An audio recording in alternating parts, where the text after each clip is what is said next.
welcome back to my channel, and in today's video I am going to be showing you a start to finish step-by-step process on how I make my wolf sculptures. This is going to literally include an armature, the bulking out with foil, masking tape, then putting on the clay, doing the body, legs, face, mane, tail, it's literally, and the painting. It's going to show you step by step on how I make my wolf sculptures. So hopefully if you're looking to make your own sculpture, this will help you on how to do it. And if you do make anything from this tutorial, I would love to see it. But anyway guys, on to the video. I'm going to have each part step by step. It's quite a long video because it is the whole step by step of how I make my wolf. But I decided to put it into one long video because I feel like some bits might get lost with the playlist. Like I've done my dragon video. I don't know if you've seen that, if you've been on my channel before. But basically I did each part and I did it on a different video. So we did like the armature on one video, then I did the bulking on another video, the head, the belly, everything was on a separate video, and I don't know if they just got lost and people didn't manage to find the whole set. So for this one it's going to be one big long video, but I will have timestamps so that you can pick which part you want to do. Anyway guys, let's get on with the sculpting. So like with all my sculptures, I always start off with a wire armature inside. It holds my model up and it doesn't tend to sag when I'm baking, and it gives me a nice idea on the proportions of whatever it is I'm sculpting. I do have a much more in-depth armature tutorial on my channel. Feel free to check it out. I'll leave the link in the description. I won't go into too much detail on how I make this armature, otherwise it will be here all day. So again, just check that video out if you need any more help on it, but this is just going to be a very quick run through of what I do. So basically I draw out a standing wolf, and then I draw in a very simple skeleton to show where the joints and the bends are, and then I colour in large sections of the wolf to give me a guide on where I need to bulk the armature out using tin foil.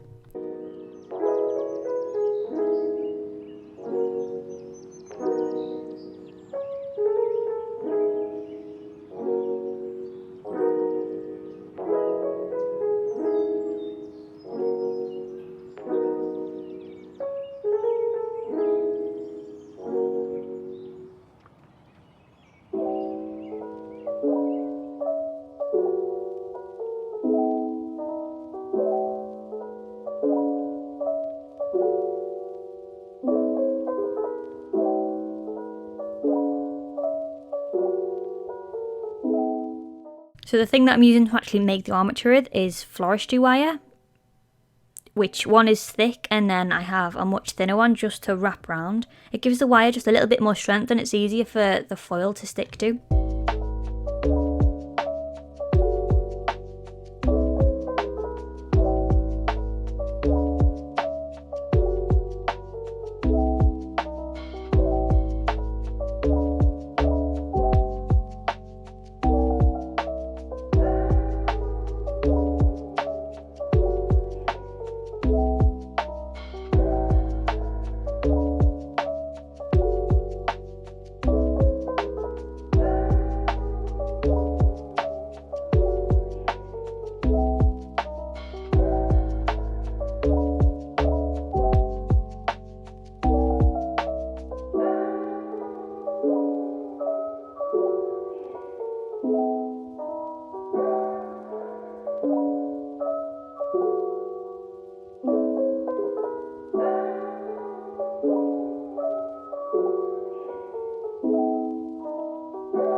block out my armatures as well with aluminium foil, tin foil, whatever you want to call it. And I don't need to use as much clay when I use foil, which is a bonus because clay is a lot more expensive and it's also a lot more heavier than tin foil as well.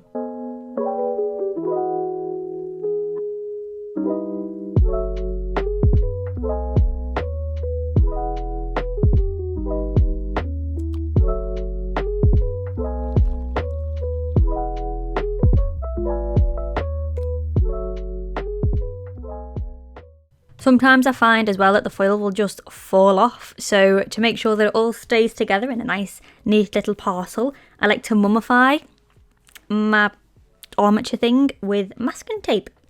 I have had a lot of people asking me about this, about putting masking tape in the oven, especially if you want to part bake some of your sculpture, and obviously the masking tape will be on display. People have been asking if it sets on fire.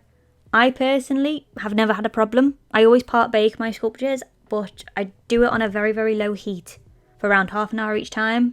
So my recommendation that it would be best for you to check and test this out yourself with your own oven and make sure that you completely keep an eye on it. Even if it's for the first time, just keep your eyes glued to that oven because we wouldn't want your house burning down because your armature set on fire, okay? So we'll check that first. But personally, I've not had any problems with it.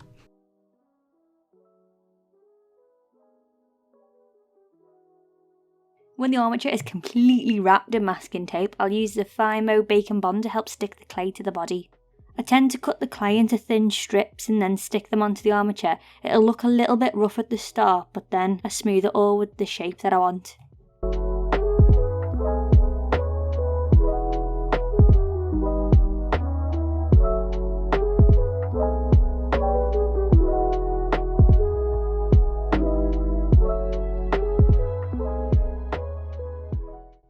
For any protruding parts, like the shoulder blades, I tend to use small sausage shapes to outline the limb, and then I smooth it all out again like so into the arm. So I've got the shoulder here that's got a sausage, and then I'll just smooth it into the, I guess, bicep you could call it. I have no idea about anatomy, but I will try my best to say what's happening.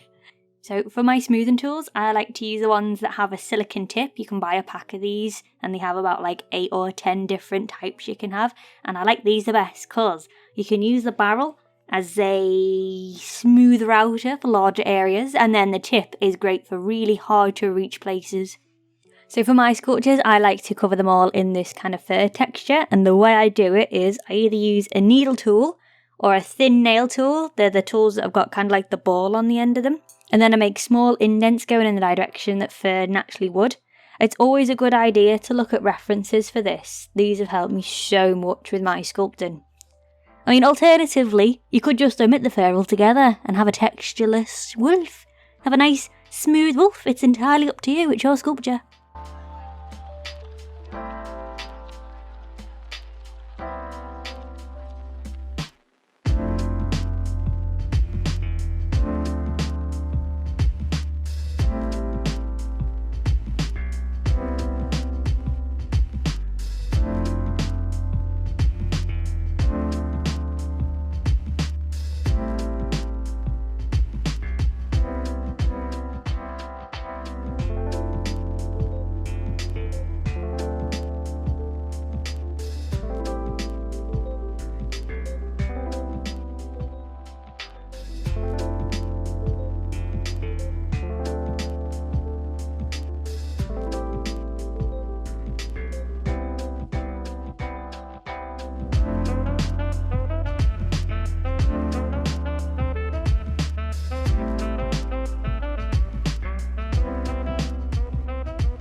I like to part bake my sculptures for every little bit that I do on it. I find it so much easier than how I used to do it.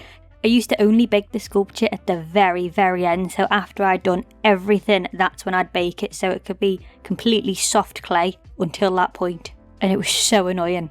I'd accidentally smush a limb that I'd spent hours detailing. So no, I bake it all the time.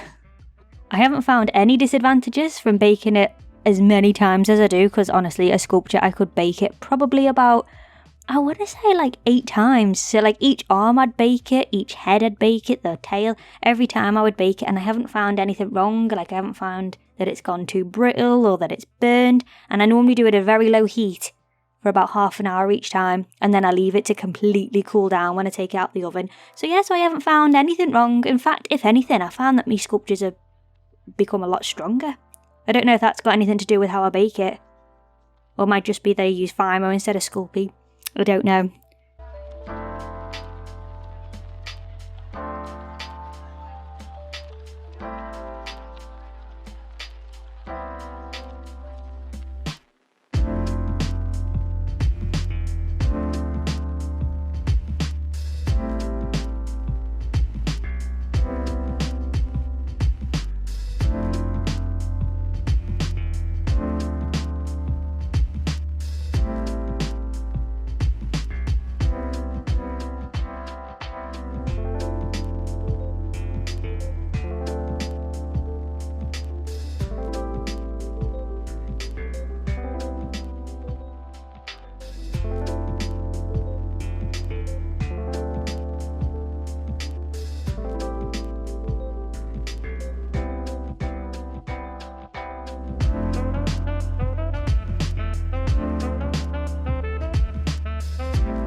It's quite hard to describe how I do the face. Most of the time it's literally just trial and error, but I'll try my best to run through it and hopefully you can understand how I do it.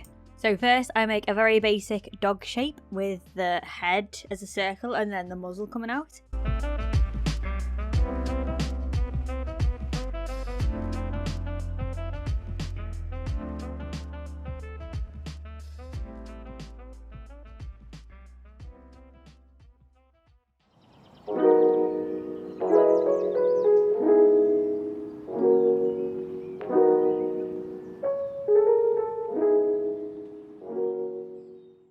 Then I take 2 pieces of round baked clay, so in this case the person wanted green eyes, so I've got this tealy green clay, and then I just squish them into the skull, where the eyes are supposed to be. Again, I'll need references for this. I looked up wolf skulls from all different angles to try and get that 3D shape, and to find out where the eyes go on this wolf. Hopefully they're in the right place. They look like they're in the right place. They do look a little bit weird though without having any of the eyelids, or the cheeks around it. Kinda looks a bit scary. So after the eyes, I like to flesh out the cheeks and the muzzle. I just keep building up pieces of clay to make it look like the references that I'm looking at.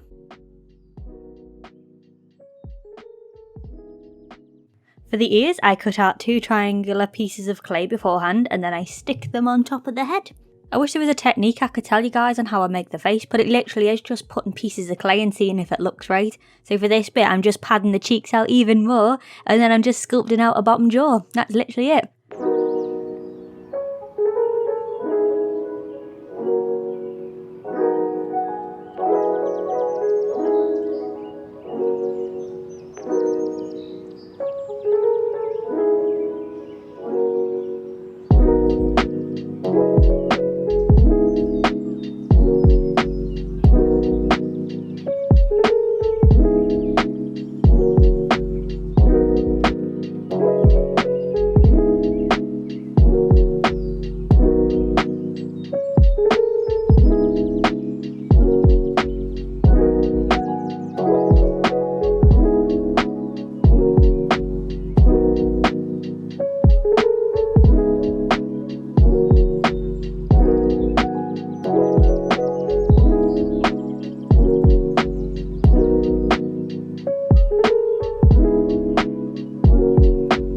So for the nose, I get my needle tool and I just outlined where I wanted it to be, and the same for the mouth, so I like them to be nice and smiley. So I take the needle tool and I make the smile, and then when I get to the end of the mouth, I like to dig it down quite deep and make sort of like a lip. Next I make a really weird looking moustache where I take 2 little tiny bits of clay and I stick it underneath the nose. Now I'm just adding fur. I use the reference of a husky dog to figure out what direction the fur goes in on the face. On the muzzle I make really shallow strokes because the fur is quite short there. And then on the cheeks I like to go in deeper to make it look a little bit more fluffy and a little bit more long furred.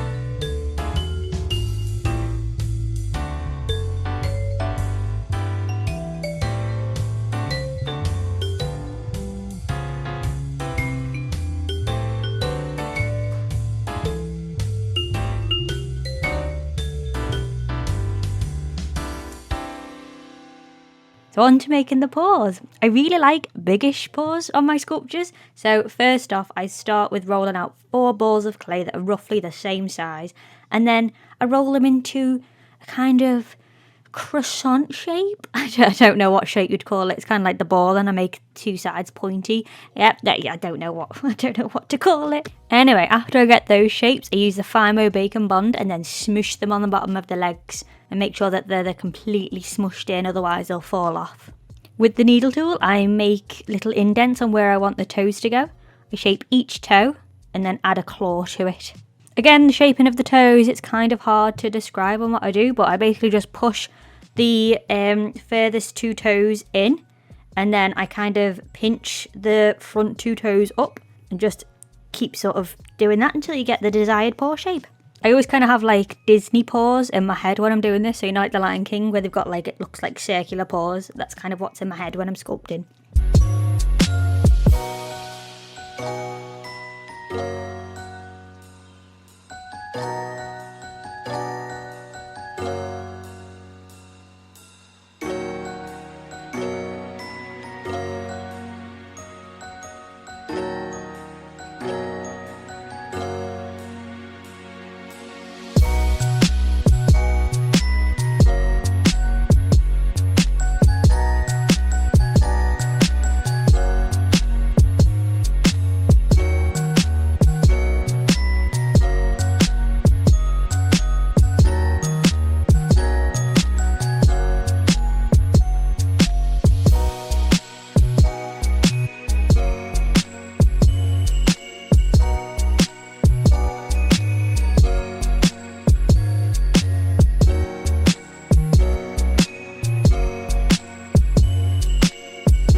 When I paint a sculpture, I use acrylic craft paint, and the ones I'm using for this one are Deco Art, Dough Crafts, and Americana. They seem to be the most popular ones that I could find. I start off with the lightest colour and then map out where I want that to be. The first layer always looks rubbish, so don't worry, just let it dry and it'll be more opaque the more layers that go over it.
When the light grey is completely dry, I then go over it with a darker grey to stop it from looking too flat.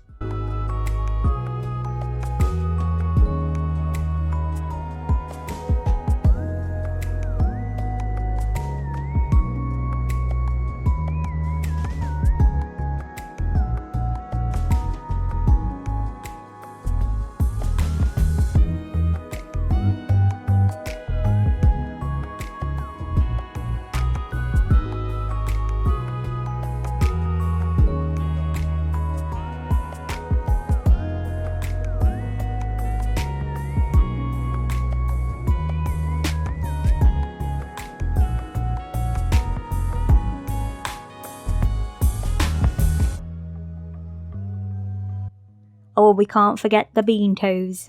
I just use a black for them. I have tried pink in the past, but they kind of look a bit odd, so I don't know. Black tends to look a little bit better for these.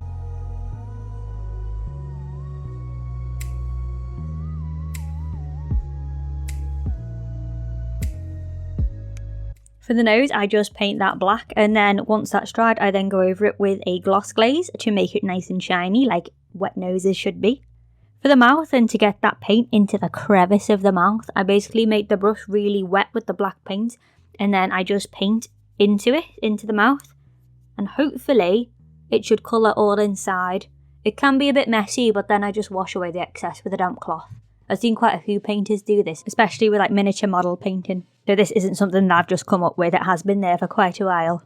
So it's time for the manicure, or pedicure, whichever one. You're going to paint these claws. I think in future I might just make the claws out of coloured clay. I think that'll be a lot easier than trying to paint them. It's quite finicky to paint.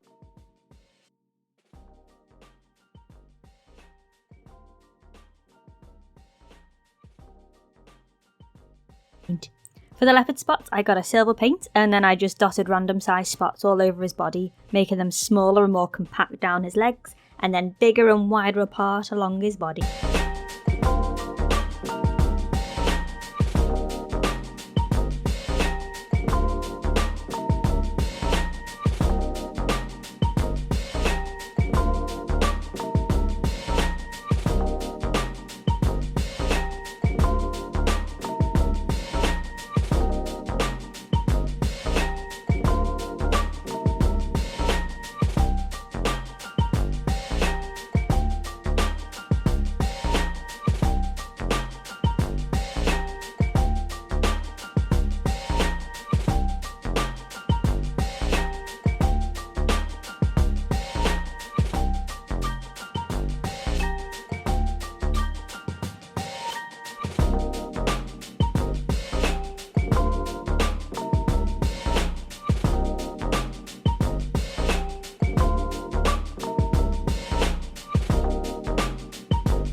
Using a really thin brush with black paint, I outlined each spot. I don't know how to explain the technique. You press the brush down and then pull it up with just the tip touching, and then you give it a little wiggle and you should get a nice leopard spot outline.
onto the fur tufts on the tail. I tend to start with white clay first, and then if there's any bits on it, I can just paint it along with the rest of the sculpture. I do have a way more in-depth video on how I actually do this step, but it's pretty easy to follow along. So first I get little balls of clay and then I roll them up into a point, and then using the needle tool I kind of make indents of sort of the fur inside of these little pointed pieces of clay, and then I cut them into a spike, and then I use Bacon Bond Fimo, put it on the tail, put the tufts of clay on there, and then really smush them on because Fimo makes it very slippery and sometimes they tend to come off. To pick out what colours that I'm going to use for the tail, this one was quite easy because all I had to do was look up a snow leopard and then just copied the pattern from that onto the tail. I find you can never go wrong with a decent gradient of clays going up the tail. It always looks good. So if you're ever in doubt, just do a nice gradient going up the tail. Doing the fur, these fur tufts, is literally one of my favourite parts of the sculpture. I don't know why, it's just being able to use all the different coloured clays and then just seeing it all sort of gradually change as it goes up. I don't know, I love it. I think it's the best bit. It's so relaxing, I love it.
So the tufts of fur tend to go the same way right up the body, right up to the point I would say on the ears. And then on the ears I flip it around so they go the opposite way, so it makes kind of like a fringe or bangs, however you want to call them.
is how I make my wool sculpture. I hope this was helpful to you. If you did learn anything or you do want to make your own from this video, I would absolutely love to see what you've made from it. If you just want to send me it, I've got DeviantArt, I've got Facebook, send me it. I would absolutely love to see it. Unfortunately, I can't show you the wolf all done and dusted now because he's actually been sent off to his new owner, who has left me the most loveliest review on Etsy, and I thank you so much for this lovely review. It's lovely that you've put so much time and effort into a sculpture and somebody just, when they get it, they love it as much as you've loved making it. It's so nice. This is like my favourite part of making things, is that someone can enjoy what you've made.